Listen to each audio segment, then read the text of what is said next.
Agora, e a questão do risco? Quer dizer, às vezes a gente muda ou porque foi obrigado a mudar ou porque resolveu mudar, mas esse medo do risco, como ter um risco calculado? Você no seu livro fala também a questão do trapezista, né? Como é que você fala? Que ele não tem medo, que ele não está arriscando cair, né? Ele vai na possibilidade do risco calculado. O risco é a diferença entre o risco e o risco calculado. Na verdade, eu queria explicar para você o seguinte. Nós conscientemente sabemos que temos que mudar, que temos que promover mudanças e que temos que acompanhar as mudanças que estão acontecendo ao redor, conscientemente. Inconscientemente, nós negamos tudo isso por 3 motivos. Eu já expliquei agora há pouco. Porque nós temos um instinto de economizar energia. Sobrevivência. Que faz parte do conjunto de instintos de sobrevivência. Porque você tem que imaginar o seguinte, que um bicho na natureza selvagem, ele tem muita dificuldade para comer. Não é como nós, que temos uma organização social, supermercados, restaurantes, geladeiras. Tudo à mão. Tudo à mão. Ele não, ele para comer precisa sair para caçar. Então depois que ele caça, ele quer ficar quieto o mais tempo possível para levar mais tempo para ter que caçar de novo. Então, esse instinto de economia de energia é muito forte no animal. E nós também, porque nós temos os mesmos componentes cerebrais. Então, esse seria o primeiro motivo. O segundo, eu de certa forma já falei também, que são os modelos mentais. Os modelos mentais que são o conjunto de crenças e hábitos que nós vamos construindo ao longo de muitos anos, de décadas. Aí, de repente, tem alguém que vem e pede que você mude uma coisa que você acreditava ou que você estava acostumado a fazer. Te dá segurança, né? Aquela rotina, aquele cotidiano. Claro. Imagine você, às vezes, você vai ao médico, o médico quer que você mude a maneira como você se alimenta.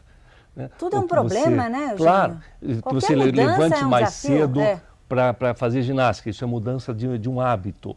E isso não é só para uma pessoa. Isso vale para a humanidade como um todo. Quando você tem um modelo mental de uma pessoa e esse modelo mental está replicado por uma população, sabe como é que a gente chama? Esse modelo mental coletivo, a gente chama de paradigma. E todo dia você ouve falar que a gente tem que mudar de paradigma, que tem que quebrar paradigmas e tudo mais. E isso é difícil. Quando a gente examina alguns fatos da história, por exemplo, a humanidade levou muito tempo para aceitar a ideia de Copérnico, que era a Terra que girava em torno do Sol e não ao contrário. Quando Darwin escreveu o seu livro Origem das Espécies, ele apresentou uma nova ideia sobre o surgimento do homem no planeta. Nossa, isso foi o segundo grande choque narcísico que Freud nos explicou. Né? O segundo choque narcísico, o primeiro foi de Copérnico, o segundo foi de Darwin, que disse que de repente nós não fomos feitos à imagem e semelhança de Deus num passe de mágica, e sim resultamos de um longo e lento processo de evolução baseado na seleção natural. É difícil. Isso foi um choque, né? Foi um choque e até hoje é. Há pessoas que até hoje negam este fato, negam violentamente. Alguns estados nos Estados Unidos, os estados mais republicanos, mais tradicionais, eles simplesmente tiraram essa disciplina das escolas, porque não querem que as crianças acreditem nisso. Então você veja que há uma resistência natural, né?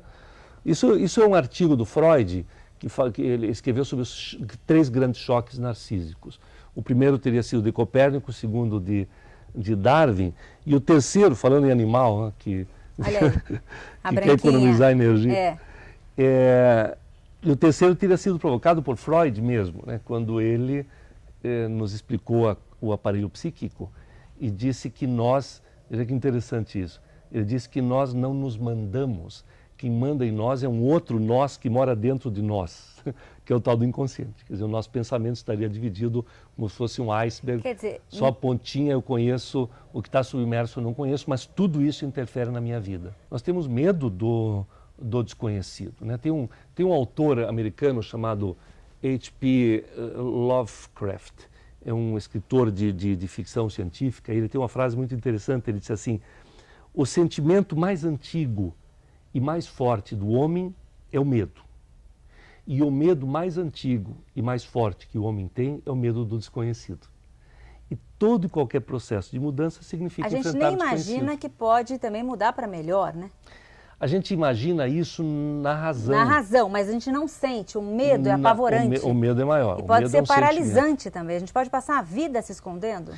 O medo, ele pode te paralisar. Aliás, isso que nos alertou foi o Nietzsche, quando disse que nós temos que vencer os nossos inimigos internos. E quando vencemos os nossos inimigos internos, os externos se tornam irrelevantes. Né?